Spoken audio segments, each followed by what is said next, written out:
nervous, on the surface I look fine. My brain feels heavy, my traumatized mind. And I'm so tired, I can't feel my eyes. Whoa, whoa. I'm petty, but I know how to lie. I feel feelings that I can't describe.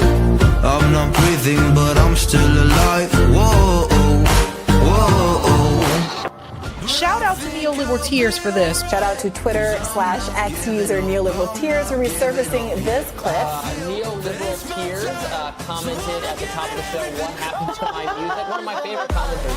Tony has so much affection for me. Keep it in mind.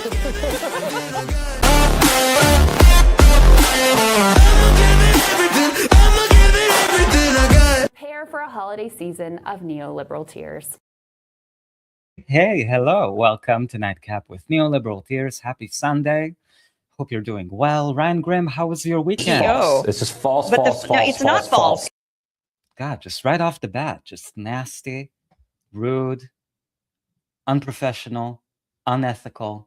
That's you, Ryan Grimm. That's you. It's just false, But false, no, false, it's not false. Yeah. I know what you think. Welcome. Hope you had a good Sunday. Hope you had a good weekend. If it was in fact your weekend. Thank you for joining me. So today I wanted to, as I like to do, take us back in time to my rising days. I am a creature of rising. That's how I was born, Neoliberal Tears. It's how I made it into the world. It's the show that gave birth to me. Ew, okay, I'm taking that too far. But there was a segment I thought was interesting for us to watch before we move in later tonight to the big debate between Brianna Joy Gray, friend of the show, and Crystal Ball, also friend of the show. Before their big debate that had to do with whether Democrats actually delivered under Biden, I thought it would be interesting to show you guys how bestie of the show, Crystal Ball, actually talked about Biden's accomplishments before she made it onto Broken Points. It's very interesting. She was saying things that almost sounded a little bit like Neoliberal Tears. Confusing? I agree. I totally agree with you. So let's play this clip and other clips and say hi in the chat. If you're here, if you want to. If you want to make yourselves known, you don't have to. I know Ryan is here, so it makes it a little less enticing. So Brie, take it away. Take the lead. And this is again from 2021, 5 years ago. Again, there's these costs attached to people actually bettering themselves, because I think that there's a bipartisan understanding that the status quo requires people to be in a coercive labor position where their labor can be freely traded around by these corporations that have no interest in what these people's lives are actually going to be like. If we want to live in a community, if we want to actually have a country that's functioning and have people not living in destitution because that's what's best for corporations, then we have to start changing our framework and our policy framework. That is so true. And Brianna, I have to ask you, we've learned a lot about just this week about what parts of the supposed Biden agenda have just been totally pushed off. You mentioned the $15 minimum wage. We haven't heard anything about that in quite a while. But Biden's budget request doesn't include money for public option, something that was already the most conservative position of any of the Democratic candidates. That's now off the table. Prescription drug reform, just negotiating with drug companies. That's not in the budget request either. Also saying we're not actually going to eliminate any student debt. Not all of it, not 50,000, not 10, none of it. That's not being contemplated anymore. What do you make of that? The betrayal on a public option and prescription drugs and all of these things, I don't think it's talked about enough in terms of the betrayal for that the Democratic base experienced as a result of these things. My cat has asthma.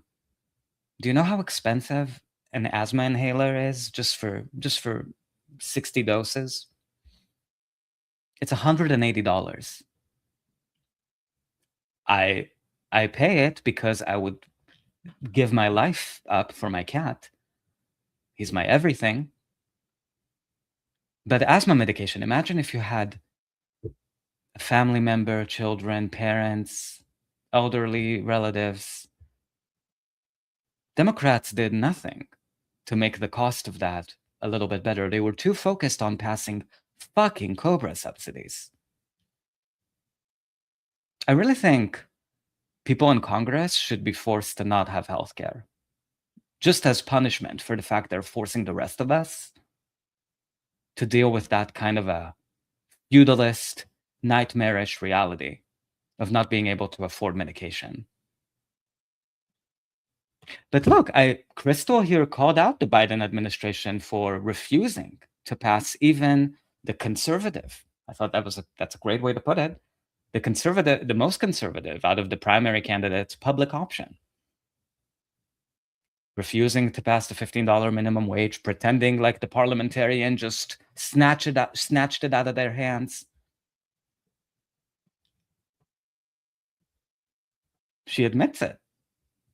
Where's that Crystal? I don't know. Maybe she's hiding. Lowering the Medicare age. Yeah, it is a flagrant rejection of all of his core campaign promises. And a couple of weeks ago, there were a flood of articles with quotes from progressives saying that Joe Biden had met their expectations. Joe Biden hasn't even met his own expectations that were. Pramila Jayapal gave him a fucking A. Remember that headline? She gave him an A. An A. Also, he can pat her on the pussy and tell her how amazing she was, killing the $15 wage on his behalf, wrangling up those progressive House members. We don't know who. We know it wasn't AOC. We know it wasn't Ro Khanna. Friend of Crystal. They didn't fight for the $15 wage, but Pramila fought against someone who did try to fight for the $15 minimum wage and put it back in the COVID relief bill. And no, Rand Grimm, I'll never forget that, and I'll never forget how you covered for Pramila. This is false, But no, it's not false. You covered for Pramila, and you know that damn fucking well. The Traveler, good to see you. Hi, welcome to the show. Sorry for always starting these streams off with something depressing. I swear, I try to. I hope the hopefulness. I do feel I am a hopeful person. I'm an optimist. I know. Who would think? So I hope there's a little bit of hope coming out of my eyes or my holes or something to sort of make this a little more enjoyable. I'm happier here. Let me read your comment about Pramila Jayapal. I hope I know she's your friend. From the Traveler here, American healthcare is such bullshit. Absolutely. But no, you don't you understand? We have to build on Obamacare. We have to build and build on Cobra subsidies and then pass more Cobra subsidies. And then when we pass all of those Cobra subsidies, we're going to pass more Cobra subsidies. Because we are the Democratic Party and we fight for you. We fight for your right to access healthcare. Have you accessed it yet? Have you accessed $180 for asthma medication? Life-saving medication? Do you want access to that? Do you want access to Cobra subsidies? American healthcare is such bullshit. Like, that's another thing that pisses me off about the talk about healthcare with conservatives. Just because you're insured does not mean you're getting actual care. 100%.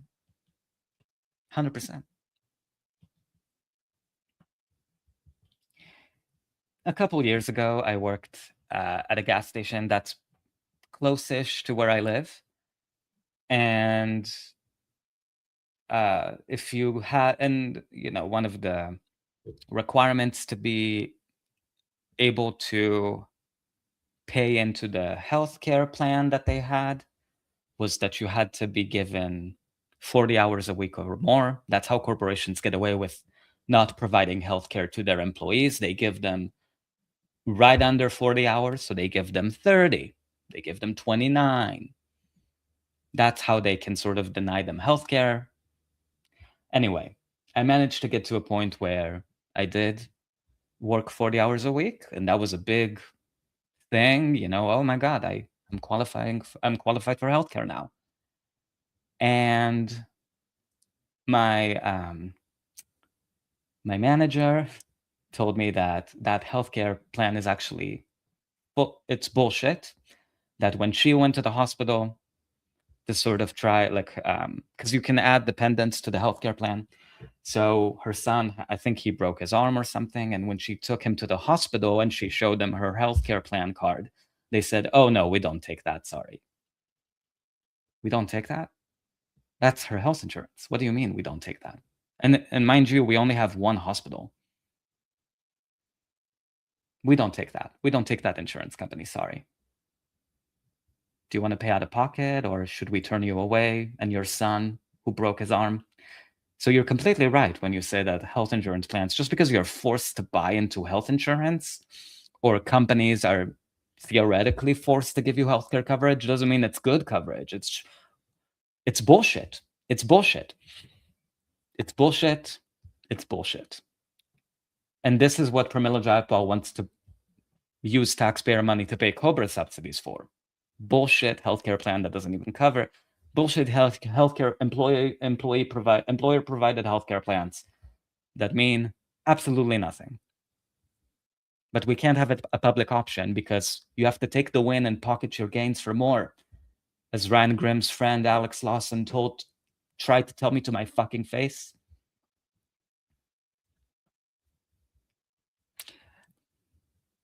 Just because you're insured does not mean you're getting actual care. 1000%. Also from the Traveler here, Jayapal gave him an A+. Thank you very much. I give him an A. Pramila, I give you an F. An F for fuck you, Pramila fucking Jayapal.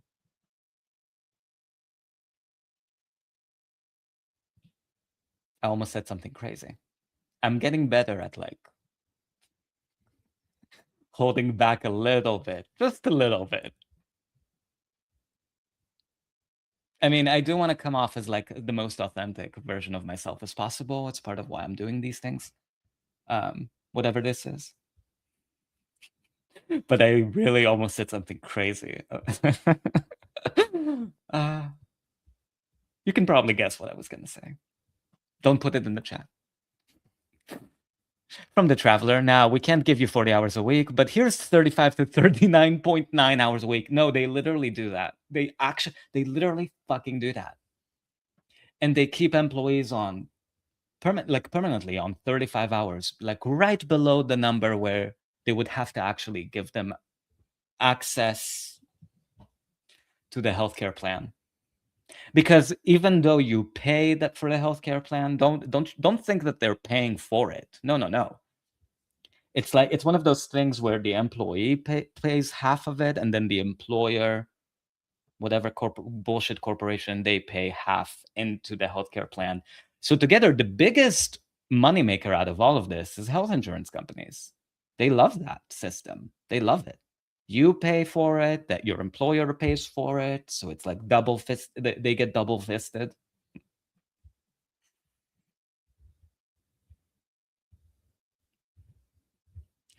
And I thought to hear Crystal's analysis that, yeah, this is a betrayal. That Biden's own promises, his own bar hasn't been met on a $15 wage, on passing the PRO Act, which Joe Manchin co-sponsored. You can't blame Manchin and Sinema. They co-sponsored the PRO Act. Why didn't Democrats even put it on the floor when they had the House, the Senate, and presidency? So Crystal's aware. The subject is aware. She was aware. Interesting, huh? Also from the Traveler, and that's another issue with healthcare in the US. These hospitals and doctors, at the drop of a hat, can just not cover the said procedures you need, just because they said so. 1000%. 1000%. And so many people sort of languish waiting for their insurance plan. Like if let's say if you need to get like a surgery done or something, or your doctor recommends something, surgery. First, you have to get pre-approved by your health insurance plan that like says, oh, or do they really need that procedure? And then they have to go back and forth with doctors themselves. And I'm pretty sure doctors don't like that system because it's driving them insane. But the insurance plan's asking, can you maybe give them a different procedure, a cheaper procedure, so we don't have to pay you that much? Do they really need a kidney? Do they really need to fix their broken arm? Do they really need to fix their broken leg? It's so gross that we have something like that. That doesn't look at doctor, that basically relies on insurance companies trying to skim doctors over to make a profit because they don't want to pay. They don't want to pay. And they put all of these obstacles in front of patients, the insurance companies, I mean, they put all of these obstacles for them. Oh, if we deny you a procedure, you have to appeal it, and you have 48 hours to appeal. And if you send us a letter and you appeal it in time, then maybe we'll do a second review. It's such a nightmare. Anyone who had a bad insurance plan, like myself, neoliberal tears. I was lucky enough to have a good insurance plan and then a terrible one. It's crazy. It's crazy. But people don't want to pass single payer. No, or even pretend to fight for it. No. They want to fight for COBRA subsidies and build on the Affordable Care Act. It's funny. You know how Republicans demonized, when Obama was in power, the Affordable Care Act? They had a point. The Affordable Care Act is shit. I don't care that people get to stay on their parents' plan until they're 26. It's a giant giveaway to healthcare corporations written by the Heritage Foundation. You're never going to make me say anything nice about the Affordable Care Act. From the Traveler here, single-payer healthcare is a win-win. A win for people within the US and a win for doctors, because instead of spending all that time fighting insurance companies, that time goes into actual care. Of course. But then how would health insurance companies be able to pay their CEOs with another Cadillac? Why don't you center those feelings of the poor CEOs who are just trying to make more money? I remember reading something about, I can't remember which insurance company it was, maybe you're aware, but it was something about they started even like telling doctors that if they put patients through anesthesia, it has to be a certain amount of time. It was like only 3 hours or whatever. And any time beyond that, they weren't going to pay. It was something, they really try to find all of these, to cut all of these corners just to make a profit, to maximize profit, maximize shareholder profit. That's their North Star,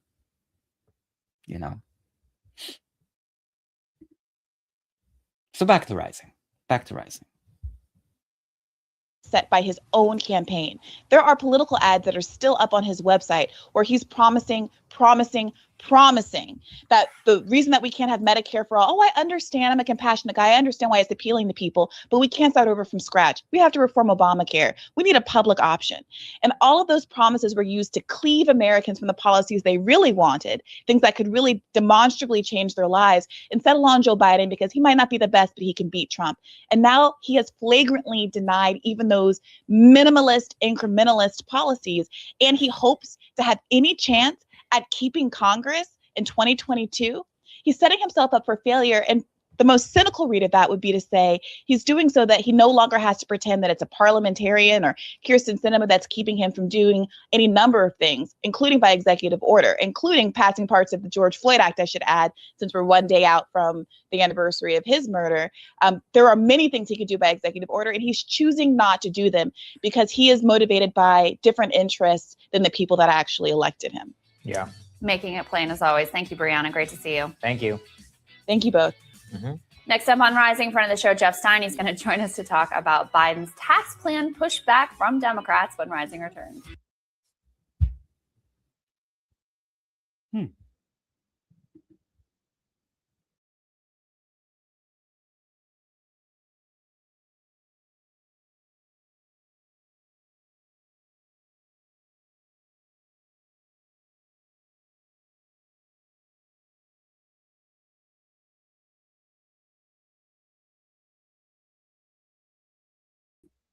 I've been silenced.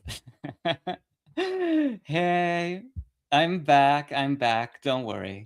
I'm still getting the hang of YouTube. Sorry, that's my apologies. I'm not gonna pretend there was any conspiracy here from Ryan Grimm, although I'll never say that couldn't be the case. I always have my eye out for that. But that was my fault, actually. And there was another segment from Rising I wanted to play for us. It has to do with Biden's betrayals. And friend of the show, Brie, made excellent points. And after that, we are going to go to the big debate that Brie had with Crystal. The Crystal 2.0. The Crystal who is a true blue Democrat for whatever reason. From the Traveler here. I like how a former health insurance lobbyist, Wendell Portal, I think, yes, took down a lot of fear-mongering that people did regarding single payer with long wait times. 100%. 100%. I remember. And I really appreciate him for putting himself out there and making that case to break through the bullshit propaganda by the healthcare industry against single payer, because they always say people are in love with their health insurance plans. They love it. They take out their insurance card from whatever. I almost said the company name. They take out their insurance card and they put it under their pillow and they kiss it goodnight, and then they go to sleep and they say, "I love you, insurance plan. I love you. Do you know how much I love you? I chose you. You chose me." Kind of like Harry Potter and the wand. It's such bullshit. They use the language of like, people love their healthcare plan. Like, really? No one, I've never met anybody who loved their healthcare plan, even if the plan was good. It's such bullshit. Yeah, so he made excellent points back when there was still grassroots enthusiasm for single payer before Democrats killed it. Wendell Potter was really out there making the case. It sucks that they really neutralized all of this momentum that there was during the first stage of the Biden era. There was a lot of enthusiasm for healthcare reform, true healthcare reform. Maybe we would have gotten a pilot program for a pilot program for a public option that would have lasted maybe 4 years, and then they could have built on that. Whatever. I'm trying to sort of give room here for triangulation. They could have done something like that they just refused, because they lied to themselves. They lied to people by telling them, no, you're happy enough. You're fine. You voted for us. We have the House, the Senate, the presidency.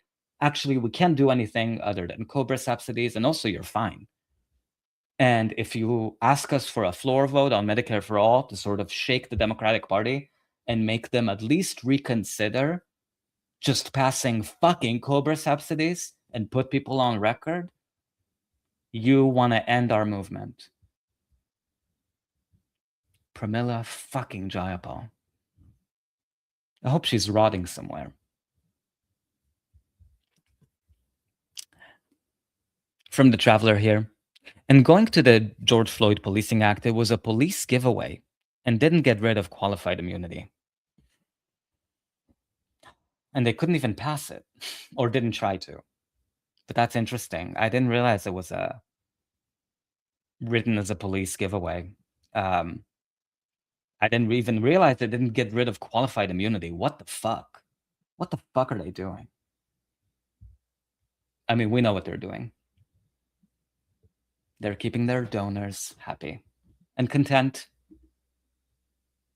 They're fat cat donors. Sorry, I shouldn't stigmatize cats. I love cats of all shapes and all sizes. Cats are supreme.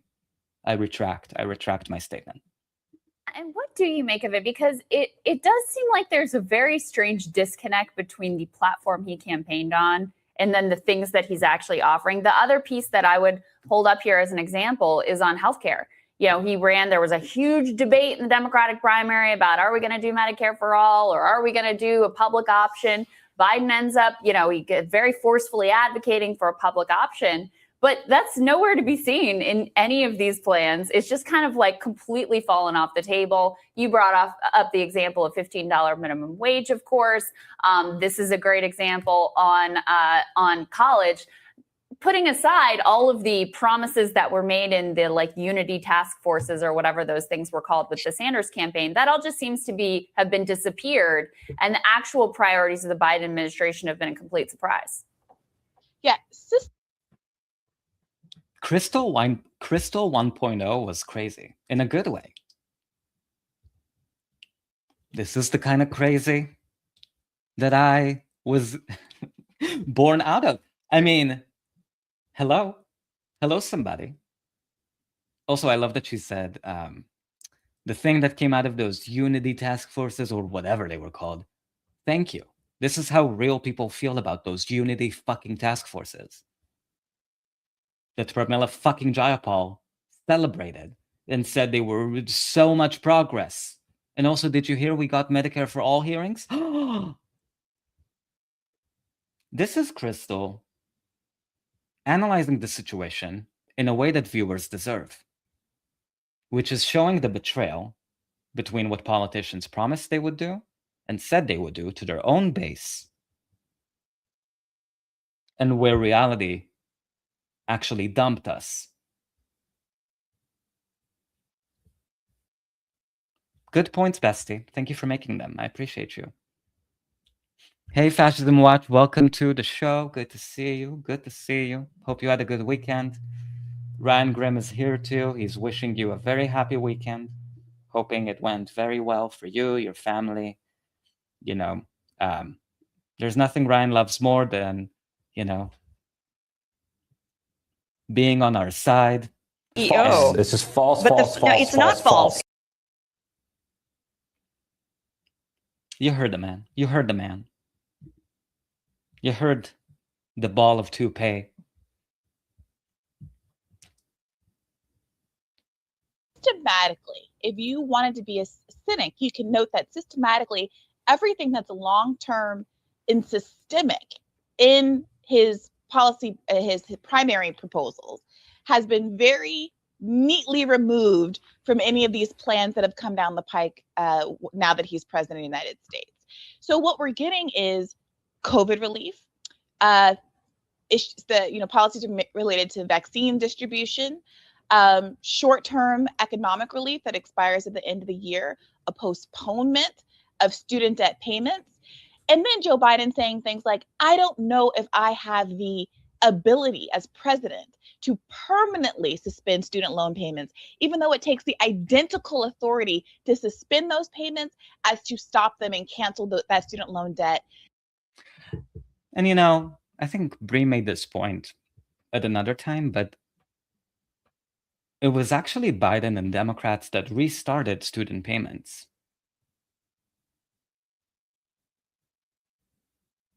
Now, were the Republicans going to restart student payments if Democrats weren't going to do it themselves? Maybe. But it's a fact that Democrats are the ones who unsuspended the suspension of student loan payments and told people, sorry, you gotta start paying back up.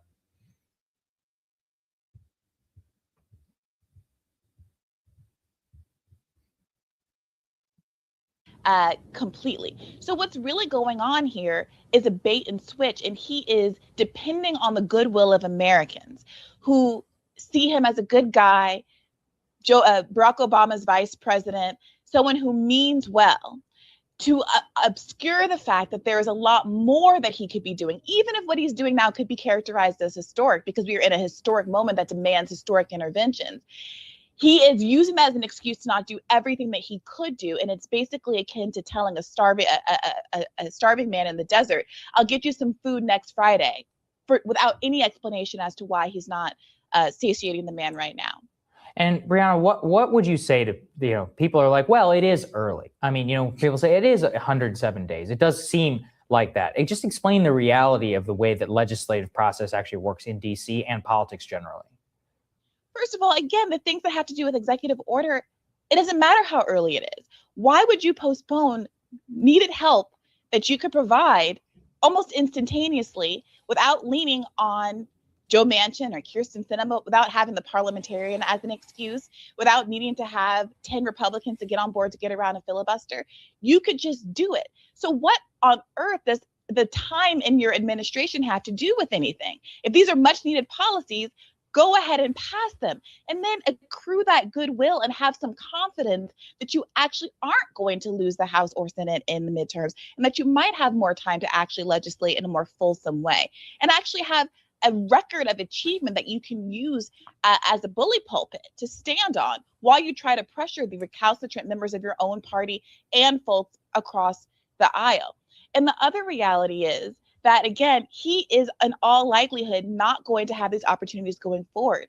And while the parliamentarian has allowed that there's going to be another reconciliation process, which would be another opportunity to get things in with a 50+1, get things passed with a 50+1 vote, still, that seems to be more of an effort to take the release valve and the pressure valve off of Joe Biden, who was facing a lot of criticism about why you're not doing more sooner, because even, mainstream corporate Dems understood that he had a limited window of opportunity. And I have to bring it up again. Codifying Roe v. Wade, right? The majority of the country supports it. Majority of Republicans support it. So Biden had 51 Senate votes. Democrats didn't even put it on the floor. Didn't even put it on the floor. You want to tell me that Kyrsten Sinema would have voted no on codifying abortion into law? Okay, maybe. Maybe she would have. Arizona actually passed a constitutional amendment in 2024 to codify abortion rights into law. Why not put it on the floor? Why not test it out? I think I'm starting to really get the sense that Democrats are more evil than we could have ever contemplated, because they didn't want to get to, in my opinion, allegedly, they were like, oh no, abortion rights, codifying Roe v. Wade. I mean, if we pass it, if we put it on the floor and it actually passed with 51 Senate votes, or 50, and then the vice president, Kamala Harris, would have had to break the tie and she would have voted in favor of it. Can you imagine if she didn't? But then how would Planned Parenthood and all of these NGOs, that Emily's List, that fundraise off of telling you that Democrats are going to fight for your abortion rights, what would have been their next thing? What would have been their next fundraising scam? No. They didn't want to get rid of that because it's all about making money. Allegedly. From The Traveler here. The US was in its SOCDEM era, Socialist Democrat era, in 2020. And Biden really didn't bother whipping Manchin and Sinema's vote. And they did Paula Jean dirty.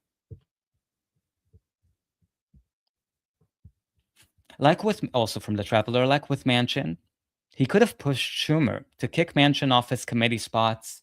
He chaired the Natural Resources Committee. And going back to Paula Jean, they didn't back her.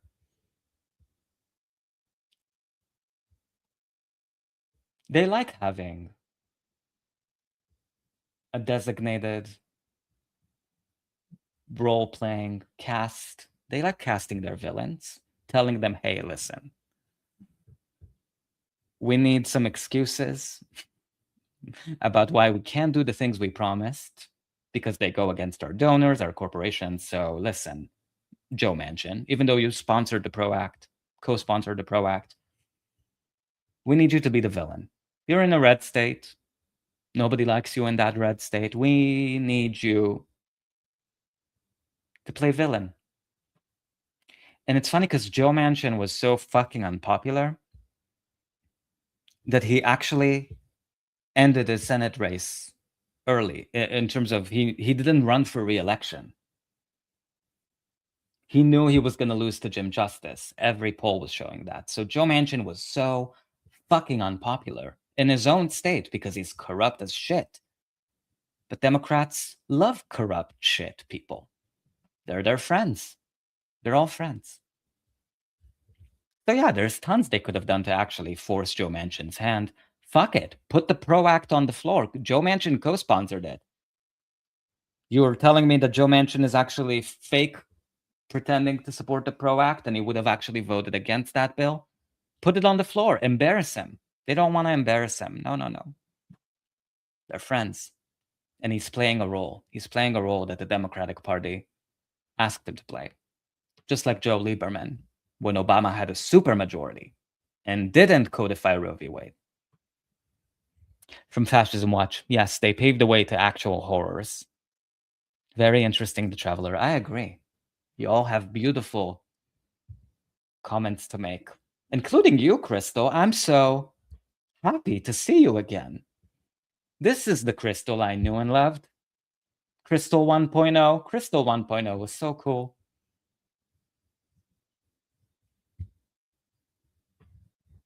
I miss her.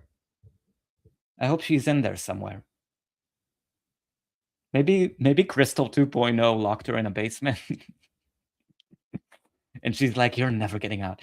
What movie am I thinking of where like an evil twin takes over and like tries to take over the other twin's life? Not The Parent Trap. The Parent Trap was nice. I mean, not nice, but like The Parent Trap was like a happier movie. I'm thinking of like, I don't know, like a thriller horror situation where like an evil twin is like, I'm jealous of your life, you happy twin, so I'm gonna steal it from you. Orphan Black. That's what I'm thinking about. Great show. You should watch it. Tatiana Maslany. Also, she's very pro-Palestine. Yay. Highly recommend. Orphan Black. Check it out. This is not sponsored, by the way. I love twin stuff. I just love that dynamic. Anyway, Crystal 2.0, listen. If you did something to my Crystal 1.0, I'm going to find out. And I'm gonna free her. Free Crystal 1.0. Free Crystal 1.0. It is truly dishonest for him to be representing and for Jen Psaki to be representing the administration as having boundless time, as having a 4-year time window, when the reality is that we have fewer than 2 before things get really dicey. Mm-hmm. It seems to me, Brianna, like Biden continues to buy into a sort of like outdated legacy view of what is politically popular. So the view I ascribe to, and I think that you ascribe to in soccer as well, is that the best... Don't say populism. Please don't say populist. I can't with that word. thing that you can do, both in terms of like from a moral perspective, but also from a political perspective, is actually deliver for people. Deliver for people in a... You know what? I would have preferred populist than deliver. Now everyone, it's funny that she said it 5 years ago, because like now every fucking piece of shit Democrat and Republican are talking about deliver on affordability, deliver. Deliver me away from this nightmare. Way that they can see and feel and touch and is measurable and changes their lives, and then the politics are going to take care of themselves. Joe Biden has a theory of like the best way to win is to appear moderate, to appear like you're always tacking in the center, always trying to get Republicans on board, whether it's the actual Republican elected leaders in Washington or Republicans across the country. And so it leads to things like, you know, immediately compromising on your own healthcare plan before even receiving one iota of pushback. And I think that kind of argument, I think, obscures the reality to which Biden had the most billionaire backers out of any of the primary candidates, the presidential candidates in 2020. I'm pretty sure his brother I don't want to say, but I'm pretty sure people in Biden's network were healthcare lobbyists. So the idea that he's just not delivering, quote unquote, on a public option because he's just trying to find the center. Well, 80% of Democrats at that time supported Medicare for all, single-payer healthcare. That was the center. That was the center. And to the extent that you want to triangulate away from that because you're not comfortable with Medicare for bullshit reasons, a public option. The idea that he would be against that because people in the country are not actually for that, that's not true because he got elected on that. He ran on that, and Democrats won. They won the House, the Senate, and the presidency. So I don't think that he's trying to appeal to some common center, and that common center is begging for more COBRA subsidies. I don't think that's what's going on. They're using the center as an excuse to not deliver to the real center, the actual center. Immediately caving on the corporate tax rates just because one senator comes out and is like, I'm not sure that I like that. It seems that that is always his instinct because that's also his longtime political theory of how people get elected. Yeah, and to be clear, making public colleges free for families making under $125,000 a year is the moderate means-tested plan. His original policy platform was one of the most right-wing conservative platforms in the Democratic race. If you look to any other similar... And I hate to say it or use that example, but it's unfortunately, not unfortunately, but it's true. Andrew Cuomo actually passed in New York State as governor, when he was governor, disgraced corporate piece of shit Andrew Cuomo, who killed people in nursing homes, allegedly, because he was delivering to nursing home execs and all of these people, because he's that corrupt, allegedly. Even he passed a plan in New York State, or maybe was forced to pass, a plan that made public tuition, public colleges in New York State free for people making under $125,000. Even he did that.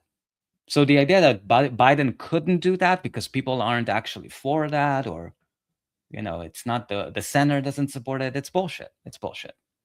Only situated, wealthy nation like our own, you get free public college without the means testing. We don't tell rich people, oh, I'm sorry, show me your tax forms before you go into this library. If you make $126,000 a year, you got to go buy your own books on Amazon. That's not how public goods and services should work. And that's exactly how you design policies to make them vulnerable to being nipped away at by conservatives who can frame them as being for the undeserving poor. And think of who would, sorry, Brie, I'm not going to stop you on that phase. There we go. Think of who public colleges and public universities and tuition-free colleges, who that would be a threat to, a financial threat to, or a competition to. And it's very easy to tell. It's student loan servicers.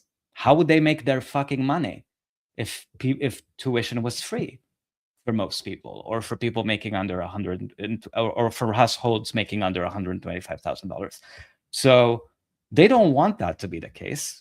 And so those are the people who have Joe Biden's ear, student loan servicers. They want to make their money. They can't make their money if college is affordable for people. Minimum, $10,000 of student debt cancellation, free public colleges. And then now he's trying to pass off this idea of a 2-year community college as a great boon, and almost challenging people to point out. Don't you love triangulation? It really is like that meme of from Storage War, no, Pawn Shop Wars. No, is that the show? Where the guy is listen, best I can do is, you're asking me for free public colleges? Best I can do is pretend to support free 2-year community colleges. God forbid 4-year community college. No. I'm talking about 2-year. It's a much narrower piece of the slice. Best I can do is not at all what you're asking. The Democratic Party in a nutshell. Triangulation station, everybody come aboard. As though they're the ones that have kind of the class issue, almost daring people to point out that is entrenching a two-tiered education system, as though Joe Biden doesn't know that he and his kids can afford to go to institutions that offer them many more opportunities and many broader opportunities than what he is offering to Americans who can't afford the same for their own offspring. And I think that he is challenging us to push back against that. And it's incumbent on the journalism institutions and the people who know that their children deserve the same opportunities, not bare minimum opportunities, as affluent folks in this country, to demand more. Very well said, my friend. Great to see you. Thanks, Brianna. In here. Coming up, friend of the show, Matt Stoller, is going to discuss the Biden administration's first big answer. Fuck Matt Stoller. He can rot in hell right along next to Pramila fucking Jayapal. And you too, Ryan. You definitely belong in hell. CEO. This is false, But false, no, false, it's not false. I knew that would make you jump in there. So, guys, it's time. Oh my God, it's time. It's time. It's time to enter the big debate between Bree, Kyle, and Crystal 2.0, who again allegedly locked Crystal 1.0 in the basement, yet to be freed. We have to help her. Hashtag free Crystal 1.0. Make a trend. We have to help her. Please. It's a big debate. We're going to play the first half of it tonight, the second half of it tomorrow night. If you join me, I hope you do. I'll be here. Can't get rid of me. Can't get rid of me, Ryan. I know you want to. From the Traveler here. Wait, hold on. Did I read your comments? Yes. Sorry, let me go up. From the Traveler here. But then if they challenge Manchin, that would mean AOC's co-sponsor argument would be invalidated.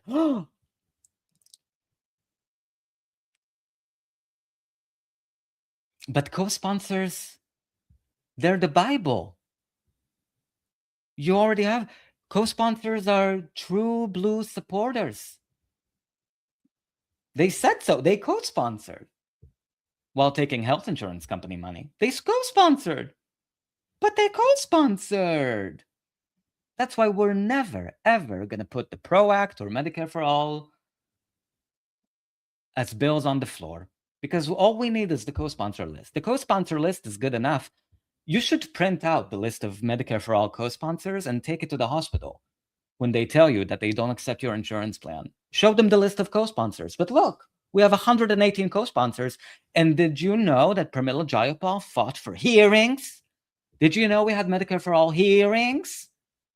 Show that to the people at the front who manage billing or whatever the fuck.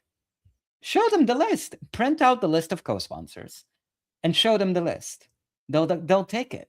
I'm sure they will. They'll even give you a discount, maybe. Pramila fucking Jayapal.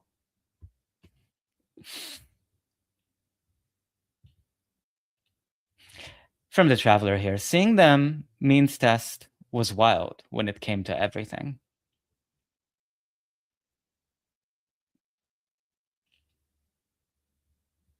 There's zero appetite in the populace for means testing anything. It really is just rich liberals who write policies, or lobbyists, or all of the above, who really think, no, it's going to play better because working class people hate giving away free stuff. They hate free stuff, giving away free stuff. So means testing in their lying minds is an argument they can use to A, make it harder to access. And that's the real goal of means testing, making programs, public programs, less accessible, less successful, basically sabotaging them from within. It's also why this, the argument about that I made about insurance companies making the hoops you have to jump through way, way harder to actually get the care that you need funded. It's part of the game of making it harder to access so that you're less likely to access it, and then they have to not then they get away with not paying. If you missed the deadline, if you didn't appeal their denial of coverage within 48 hours, you're out of fucking luck, and they win, they get the money. See what I mean? So means testing, I think, is a way of making a program less accessible and less successful. It's a win-win. Let's hear this debate. Ugh. Trigger warning. Bullshit. From Crystal and Kyle. Welcome everybody to a special edition, I'd say, of Crystal, Kyle, and Friends. Not only is it Crystal, Kyle, and Friends, it's also sort of like a dual thing going on. We got Brianna Joy Gray in the house, and this will be on her channel as well, the Bad Faith Podcast. Little crossover episode. Little crossover episode. Love that, Brian. Definitely. Looking forward to it. So we're going to discuss Cornel West's campaign and everything around that. And I just want everybody in the audience to know, because I don't know if we've said this publicly before, that like he's been invited on multiple times and he just hasn't come on yet. And this goes all the way back to when he launched. We invited him on. He hasn't come on yet. Will he eventually? I don't know. It's up to him. Ball's in his court. And we had him on before. We had him on before. Yeah, before he announced his campaign. I mean, we're going back to when the People's Party thing launched. Right. We invited him on all the way back then too, and just haven't heard back or anything. But I just don't want people to think we're debating Cornel West, but like Crystal and Kyle are refusing to talk to Cornel West. We'd love to talk to Cornel West. We want to have him. We'd love to have him on at any point in time to just.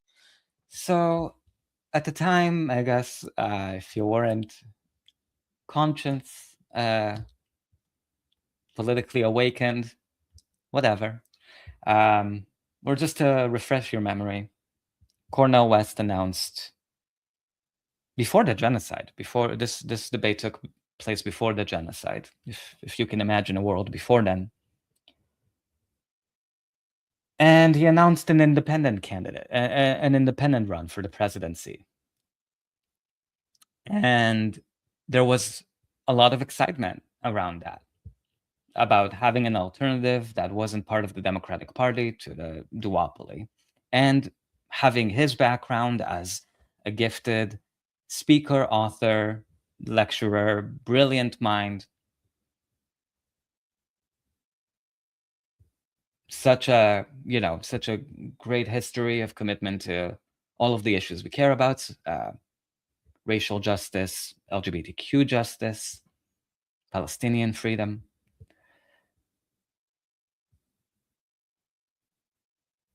So that's the background in terms of, it's sad to me. It's unfortunate that he didn't make it farther than I wish he did. Just because I think it would have been powerful to have a successful example of someone getting 5-10% of the vote as an independent candidate. But that's the background to their conversation, sort of debating, should we stick with Biden and the Democratic Party, or should we take a chance on an independent third party run by Cornel West? Are you ready? From the Traveler here. That debate, you can see Bree trying to hold her tongue. It's very hard to do. Trust me. I almost said something crazy earlier. It's very hard. It's hard. Discuss anything and everything. So we're going to discuss his campaign a little bit here. And so I want to lay out what my position is, and then Bree, I'll turn it over to you and you can respond to it. And Crystal, you can jump in at some point and tell. Oh, God. I don't know if I can get through this. I will. But oh my God, Kyle, this is unique to Kyle. I'm not even talking about strategists in general or Democrats in general. He's such a self-centered man, baby, that like his entire idea of having a conversation with someone is, let me tell you what I think, and then after I tell you what I think to you, and I want to hear what you think about what I said. Here's what I think. Do you agree or disagree with everything I just said? These people like that don't know how to listen.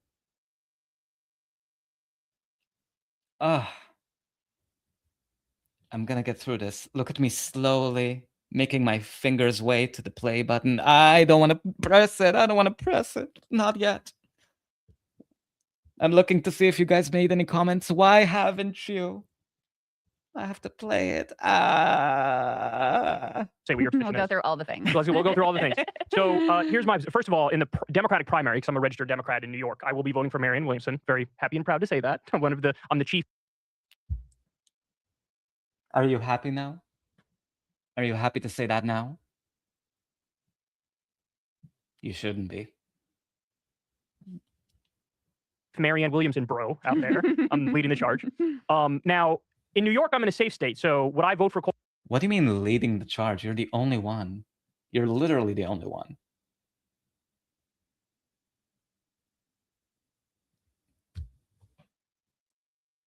Thank you guys for putting comments in the chat. I appreciate you. Thank you. So I can take a break from Kyle. I only played, I couldn't, this isn't even the introduction. From the Traveler. Oh, sorry, from Fascism Watch. Cow the clown emoji.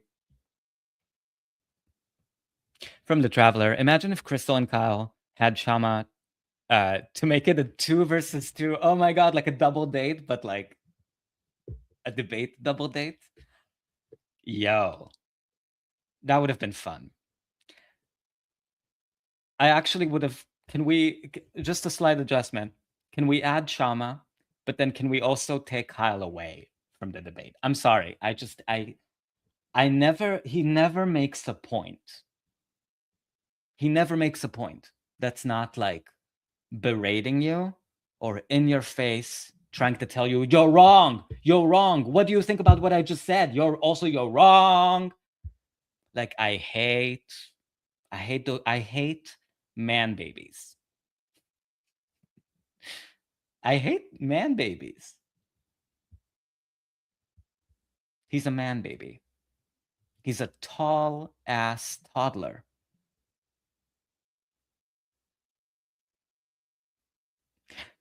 From the Traveler here, Shama Sawant would not have accepted those lukewarm responses from those two.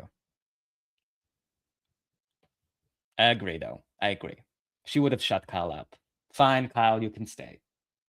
You can stay on a double date, 2 versus 2. Crystal Kyle versus Shama and Bree. I accept. I accept the terms. Thank you to the Traveler for the suggestion. I mean, Bree did a fine job swinging all of the arrows from that ball of that toddler with bleach hair. She did great. I just think it would have been more even. Cornel West in New York. Yes, because I have a 95% agreement with him on policy, and I think it would be nice to get the Green Party in a position where if they become more viable because we get ranked choice voting or something, it'd be nice to grow their popularity a little bit. And when we get ranked choice voting, I think they kind of automatically become a lot more viable. So I'd like to help out in that process. But if I'm in a swing state and it's Biden versus Trump, I'm at the point now where I don't even think it's a tough call. I would definitely vote for Biden because either in that situation, even if other people are running, either the You know who didn't vote for Biden? Who it wasn't an easy call between Trump and Biden to pick Biden? All voters in all 7 swing states. They all decided that no, Biden was not better than Trump in any way, shape, or form, or Kamala Harris, who was a part of his administration.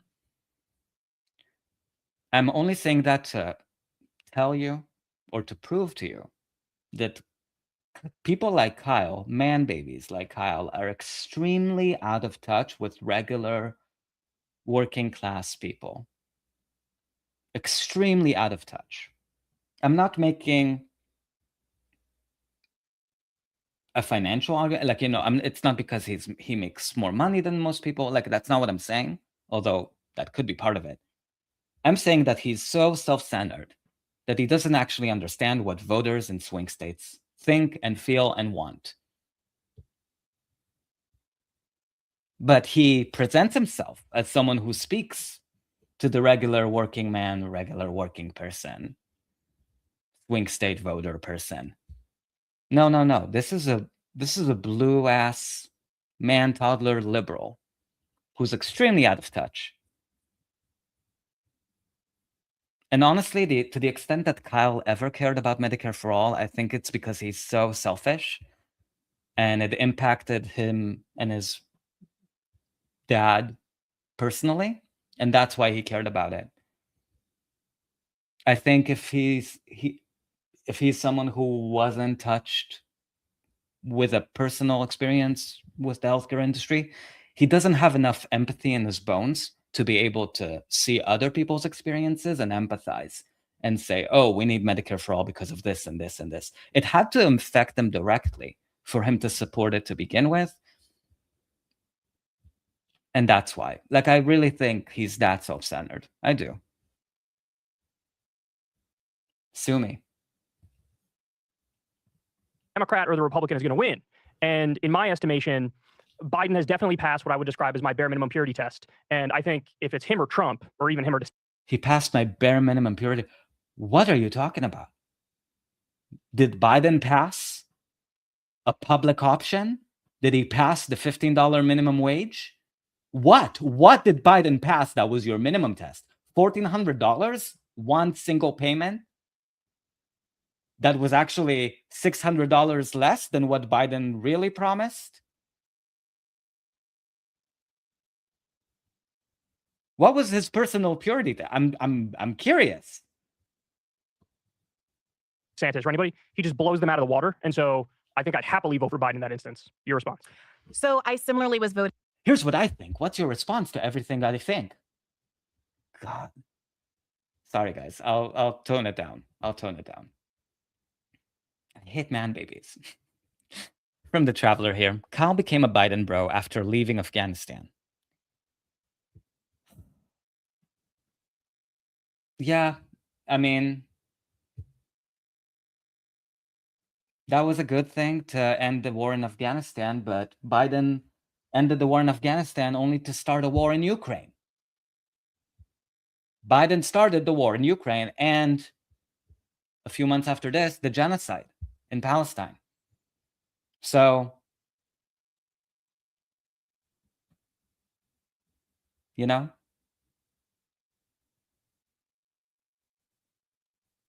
defense companies did not lose under Biden or Trump. For Jill Stein in New York in 2016. I did the same. And I also happen to believe that strategically it makes the most sense to apply pressure to the Democratic Party by voting for not Biden in a primary. Marianne Williamson is obviously the most progressive candidate in the primary, and then vote for Cornel West in the general. And I know there are a lot of people in my audience who are frustrated by that plan because they think that it takes something away from Cornel West's run, or it affirms the Democratic Party in some way to vote for Marianne Williamson running as a Democrat. I don't feel that way. I feel it's a little hypocritical to have that position, given that we all just enthusiastically voted for Bernie twice in the primary the last 2 rounds. I won't dwell on this point, but I think this is misrepresenting why people refused en masse to support a racist Zionist witch like Marianne Williamson. I think that's calling them hypocritical. It wasn't just that she was running as a Democrat. It was Marianne Williamson being a shit person, a shit candidate, and a racist Zionist. Not drowning on this point. You can make a distinction saying that Bernie wasn't independent and he always identified as an independent, and Marianne Williamson doesn't have that kind of cloak of distance from the Democratic Party. You can say what you want. I don't see those things as mutually exclusive in the least. So that is also my plan. I differ from you only insofar as that I would say it's a more difficult choice in a swing state to decide what you're going to do. But I frankly respect people who feel comfortable. It has not been something that I have to contend with, but I respect people who feel comfortable voting third party even in swing states. And the reason is this, and it goes back to that early bad faith viral Noam Chomsky interview, in which I asked him about a month before the 2020 race. Look, I said, I take your point. Let's say Trump is an existential threat. Let's say that he's a unique threat among all Republican candidates. My concern is that every year, because we all vote for blue no matter who, because most Democrats vote blue no matter who, or most left-leaning people do, the message that gets sent out is that Democrats don't have a bar. You can go as low as you want, as close to the Democratic Party as you, Republican Party as you want, and there's a ratchet to the right effect. And Republicans know that they can keep being more and more extreme. And so I want you to explain to me what you predict to be the stopping point at which we're no longer saying this new Republican is the worst that has ever happened. This new Republican is the worst that has ever happened. Tell me you're not going to be saying the same thing about Ron DeSantis or Vivek Ramaswamy or whatever other person comes down the pike. And he was unable, in my subjective view, to respond credibly to that claim. And I think, just to piggyback on Bree's point here also, that when pundits make the case that any party, let's say the Democratic Party, is a lesser evil by default, so you have to vote for the lesser evil, what you're really doing is you're giving elected Democrats an excuse to deliver less and less for people, because they think, in their sociopathic, calculated minds, oh, they're going to vote, people are going to vote for us no matter what. We don't need to deliver for that. We don't really need to fight for a public option. We're still better than the Republicans. You're giving the Democratic, by basically lowering your standards to the floor, you're actually incentivizing Democrats to fuck you over, because they're thinking, oh, they'll accept anything, the voters we have, as long as we're not as bad as Trump. We're not as bad as Trump. Ron Klain himself said that Gaza was not going to play into the election in a decisive way, that actually that Biden was going to win when Biden was still running, that Biden was going to win despite committing a genocide in Gaza, because pro-Palestine voters, he said, Ron Klain, well, they have to look, at the end of the day, you have two choices. You're going to pick Trump? No, you're not. So in a way, it kind of incentivized Democrats to get away with committing genocide. Because at the end of the day, they were like, are we going to lose voters? No, because what are they going to do? Vote for Trump? If we committed a genocide with the help of Palantir and all of these defense contractors, all of these weapons manufacturers, every single bomb that is dropping on Gaza is American-made. No, they're not going to vote for Trump. At the end of the day, they have two choices. What are they going to do?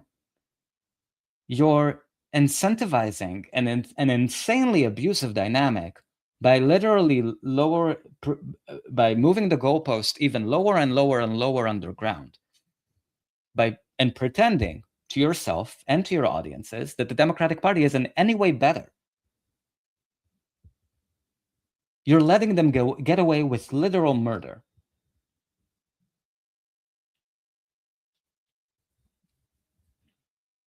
I really think Democrats, I mean, Ron Klain said so. When Biden was still running for president, Biden was being protested. Every single campaign stop he made by pro-Palestine protesters. And I showed the article here. I can show it again. Where Ron Klain said, it's not going to cost Biden the election. They're still going to vote for him. He's still better than the alternative. Better than the alternative. Hani Al-Madoun lost more than 150 family members. He's an American citizen, lives in Michigan. He opened a food distribution site in Gaza to help feed people, a food kitchen. He lost more than 150 family members. In the Holocaust, Democrats started. Do you think to him, Biden or Holocaust Harris were better than the alternative? My litmus test, since Kyle brought up a litmus test, my genuine litmus test, I'm giving it to you here, is I would never vote for someone that Hani himself wouldn't vote for. I'm putting myself in Hani's shoes. If I lost 150 family members in the Gaza Holocaust that Democrats started, would I vote for this person? Would I vote for Ro fucking Khanna? No. No, I fucking wouldn't. Oh, but he went to the West Bank and he did a photo op. Really? That's how little you think of voters? That's how little you think of people? Empathy is a really super easy test. You just put yourself in people's shoes. I know that this debate happened before the genocide. I'm not putting that on Crystal and Kyle. I'm just saying that they created an incentive structure for Democrats to think to themselves, it wouldn't be so bad if we started a genocide now, would it? And refused to support a ceasefire for 6 fucking months. And refused to support an arms embargo if you're Kamala Harris. Wouldn't be so bad. At the end of the day, we're still better than the alternative, aren't we? Aren't we? What about the NLRB? Aren't you happy about the NLRB? My litmus test is only voting for people that I believe Hani Almadoun would vote for. I'm putting myself in the shoes of someone who lost family members in the Gaza Holocaust, and you should too. That's why I said there's only one Democratic candidate who I would consider voting for president, and it's Rashida Tlaib. Anyone else? Fuck no. AOC? Fuck no. Fuck no. Fuck never. Fuck no. They had a shot. They actually could have run Rashida Tlaib for president. That would have been competitive. They didn't do that. So you can say goodbye to the neoliberal tears vote. And you know what? Just to show you I'm not a negative Nancy, I want to share once again our beautiful, this is all of ours, our beautiful tracker, our anti-Zionist tracker, our one state solution tracker, to remember which elected officials we actually like, because they support one equal state from the river to the sea, regardless of race, ethnicity, or religion, and the right of return of all Palestinian refugees and their descendants, and reparations. And those are Congressmember Rashida Tlaib, Zoran Mamdani, who cannot run for president, unfortunately, Chris Rabb, Milad Kiros, and Arieliza Avila-Chevalier. Look how beautiful they are. It's because they're on the right side of history. That's why they're so attractive. Their skin looks better because they support one equal state from the river to the sea, and they are, which means they're anti-Zionists. Thank you guys. Thank you for being here. Everybody, a round of applause. So no, I'm not ever voting for AOC for president. Sorry, Ryan. I'm sure that's making your big tent go a little bit smaller. I'm not voting for bro fucking Kana. I love that I don't love it. I'm being facetious. But the fact Ro Khanna went to the West Bank, tried to make it a whole fucking media spectacle about how they treated them, blah, blah, blah. And he came out of it still not supporting an arms embargo, still saying that Israel has a right to exist as a Jewish supremacist entity. Unbelievable.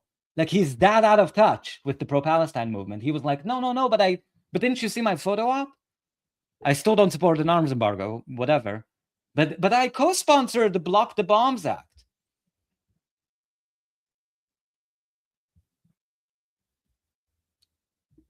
Another person who would go to hell, Ro Khanna. So if somebody could tell me strategically what the stopping point is going to be of making this argument of the lesser of two evils, I would be open to the idea that, okay, this is the last one. Donald Trump, fine. He tried to steal the election, fine. That is a new line that he has crossed.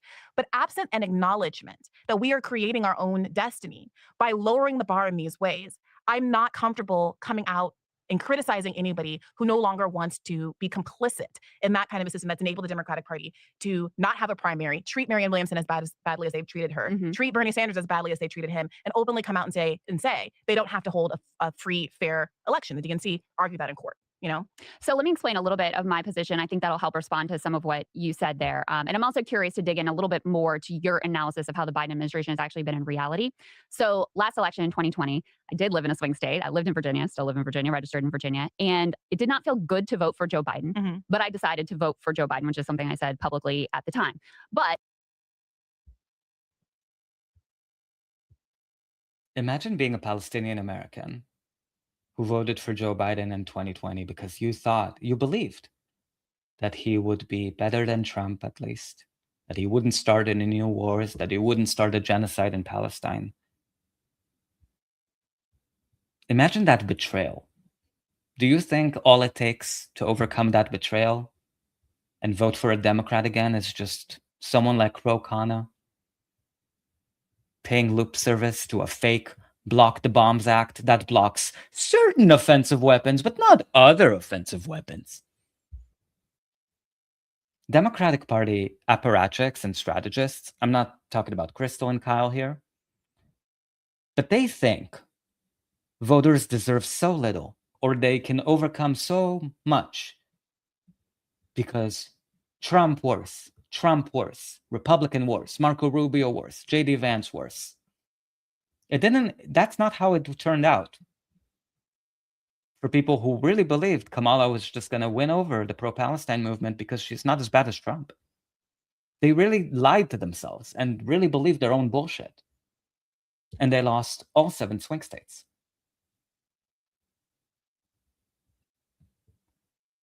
And they deserve to. I said something very similar to you, which is like, listen, this was not easy for me. If you, wherever you live, swing state, not swing state, etc., you do whatever you analyze is the right thing to do. And the reason that I voted for him primarily at that time, even though I thought he had an atrocious record in the Senate, even though, complicit in the Iraq War, complicit in bad trade deals, complicit, like terrible things on crime, all that stuff, right? The primary reason I voted for him was because of the National Labor Relations Board. And because labor politics and building out union power in this country, to me, is one of the most important goals and something that I think we all share and leftists generally believe. Now, in retrospect, not only do I feel good about that vote, he's actually surprised me. Now, I've got all kinds of issues, right? On the National Labor Relations Board, though, specifically, they just issued a ruling which could be a complete game changer for unions. And just to explain to people a little bit, basically, in the past, bosses could union bust with impunity, no accountability. Now, the process going forward is completely changed. If bosses are caught union busting, then that's it. There's no more election. It's canceled. They have to recognize the union and start bargaining with them. That's the biggest shift in labor relations we've had in our lifetime. So that's why at this point, I'm not only, it's likely to, I'm a Marianne supporter as well, but we can all see the most likely outcome is going to be Trump versus Biden. Not only would I say that protecting the Biden National Labor Relations Board is important enough for me to vote for Joe Biden, but it is important enough that I would actively encourage, but I'm not going to shame them for whatever they decide to do, but I would actively encourage people who are in a swing state to vote for Joe Biden, if for no other reason than to protect that board. So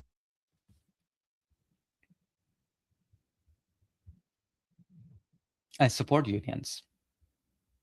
I think Democrats with Biden as president, when they had the House and the Senate, and they had majorities in both, I think they should have put the PRO Act on the floor. They didn't do that.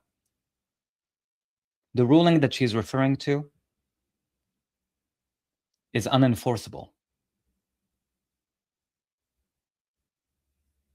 The Amazon union and the Starbucks union, they both unionized 6 years ago. They still don't have a contract because the way legislation is written, as is, this favors unions. They favor the businesses much more so. They're able to string people along without a contract, playing all of these games where they pretend to have a bargaining meeting and then they don't show up to the bargaining meeting. They've done that to the Starbucks union workers many times, refusing to bargain with them, stringing them along. And neither Amazon nor Starbucks to this day have been forced to give a contract, to bargain fairly for a contract, because the way legislation is written, they can string them along forever. It's been 6 years. So I think Crystal is really misrepresenting the bigger picture here in terms of how easy it is or accessible it is for unions to fight for contracts or unionize. Just because you declare a union doesn't mean you're getting a contract or good faith bargaining from a piece of shit corporation. No. They can wait you out for years. And in the meantime, there's such high turnover in these massive corporations. I'm thinking of Walmart, Amazon, but Starbucks, and for sure. They just wait until you give up and quit, and then they replace you with someone who doesn't support unionizing or a union contract. They pretend to give you other goodies.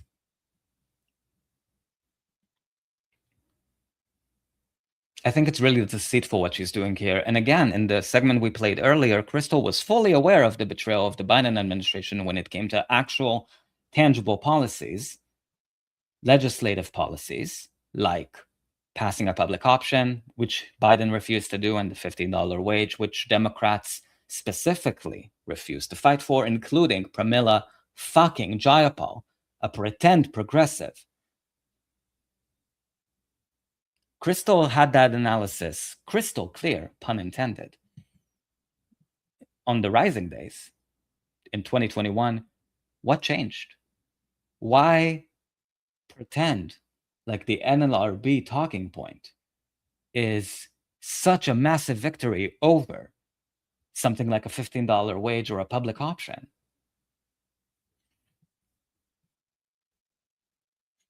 Let me read your comments here. From Fascism Watch, Biden or Trudeau in Canada always supported fully genocide and Zionism. These people are crazy. She is not a leftist. From The Traveler, and the labor busting has to be proven, which is difficult to do. Exactly. Exactly.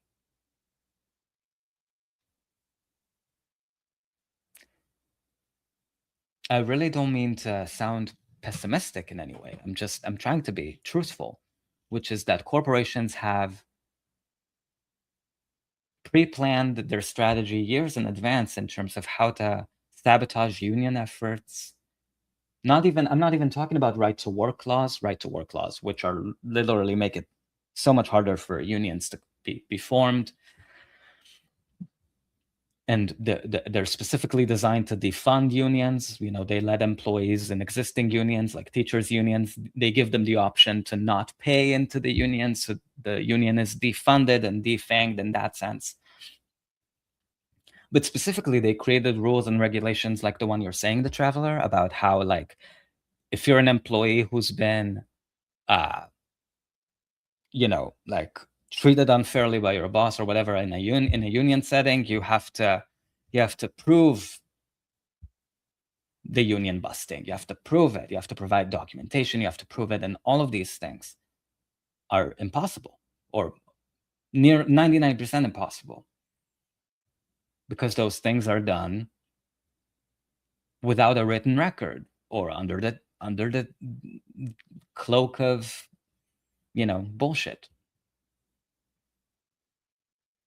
And Biden had an opportunity, and just to go back to the railroad workers strike, they were trying to strike, and because of some obscure legislation from the 40s,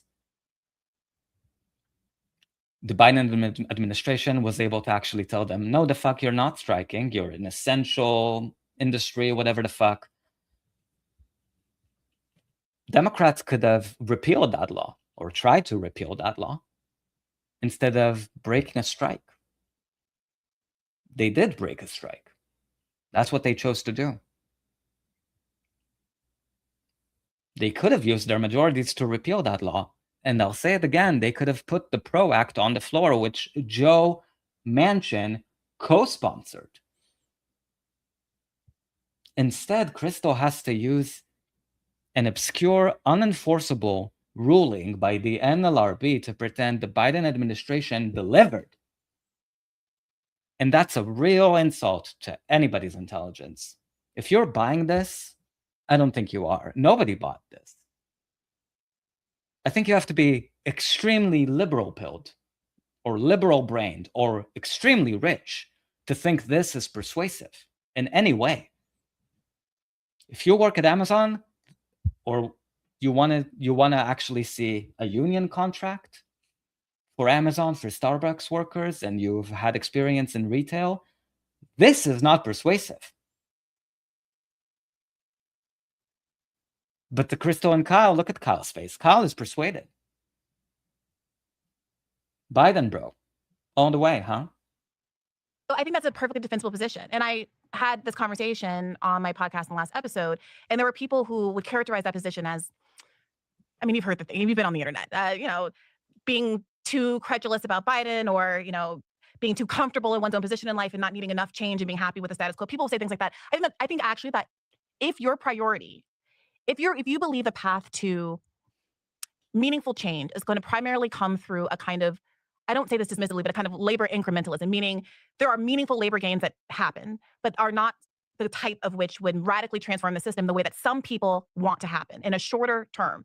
And the way that some people might argue Bernie Sanders represented his movement as the goal of being, then that's a defensible position. But I have to hold space for the reality that there are people for whom, even as significant as those labor gains are, it's simply insufficient. And what they see when they look at the trajectory of the last 50, 60 years of Democratic Party politics, when they read Listen Liberal and see the longer game, the Democratic Party making a concerted choice to back away from labor in a way that has gone on for decades and isn't necessarily turning around as a consequence of Joe Biden having some good NLRB appointments. And, I think something that I noticed also during that time, that era, the Biden bro era, is that Biden actually did, if you remember, he did like tons of photo ops with union workers. I think he wore like a union shirt and he gave a speech and blah, blah, blah. Democrats wanted to pretend that Biden was a union president. And I think that's so disgusting that they tried to co-opt that image when the substance underneath is that Biden broke the railroad workers' strike.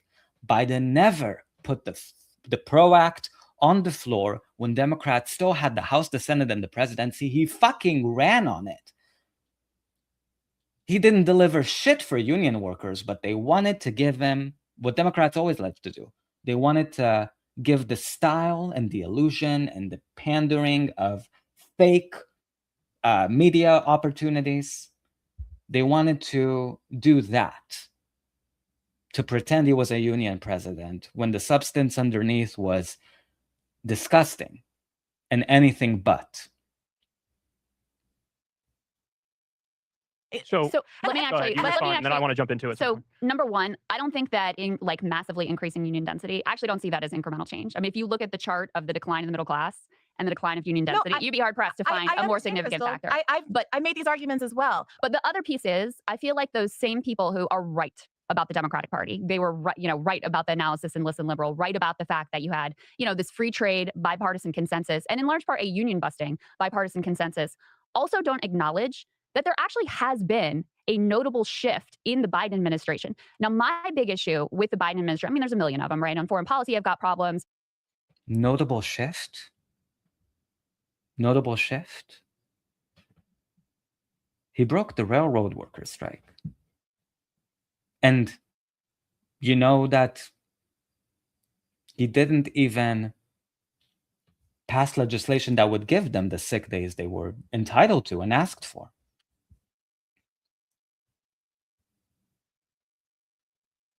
Didn't even put the PRO Act on the floor, and that's a notable shift for you? What are you talking about? Where is it? Where is that notable shift? Is it because of one unenforceable ruling that you're extrapolating that statement? And I can't emphasize enough that Crystal 1.0, who is, for all we know, allegedly locked up somewhere in a basement, she knew that the overall betrayal to workers, when it came to denying them the ability to actually truly access healthcare via a public option that was promised, or a $15 wage, which was also promised. All of these betrayals are just sort of like they've fallen from her radar, pun intended. Look at me and all the puns. What happened to Crystal what happened?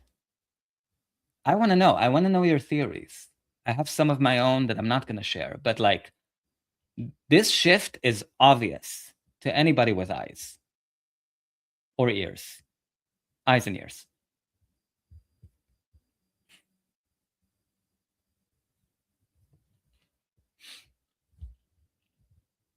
Actually, guys, you know what?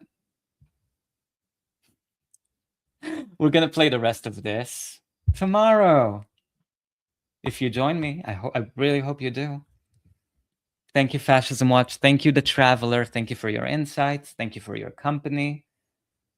Couldn't do it without you guys. Wouldn't want to. Thank you to our beautiful anti-Zionist, elected official anti-Zionists who all support the one-state solution. Thank you all. Thank you, Rashida. Thank you, Zoran. Thank you, Chris. Thank you, Milat. Thank you, Daria Lisa. I love you. I love you all. And I love you guys in the chat. I love you. I love you, Fascism Watch. I love you, The Traveler. RNLT. I love you too. I can feel your presence. Even though you're not here tonight, I can feel you energetically through Marianne's crystal ball. Ooh. And if you're checking this out later, thank you. And I hope that you would join me in leaving out a bowl of water in case you live next to wildlife. So easy to do. I'm going to do that now. I do that every night. I've been doing that for years. It brings me joy. There's an opossum that has been coming every night to enjoy the water and snacks I leave for them. I never take a day off. I feel honored that like they chose me in a way as a host. I feel so honored, and now I feel like I can't skip a day. Like that's not possible. I want to. They expect it now. They expect their water and snacks. So I'm here to provide that. Please leave out a bowl of water if you can. And I'll see you tomorrow, same time, 9:30 Eastern. And thank you again for joining me. Thank you, Crystal. Thank you, Kyle. And Bree, of course. Fascism Watch said, I will. Water is needed. Thank you. Yay. Thank you. And I'll see you tomorrow. Free Palestine. From the river to the NLRB. Just kidding. Free Palestine from the river to the sea.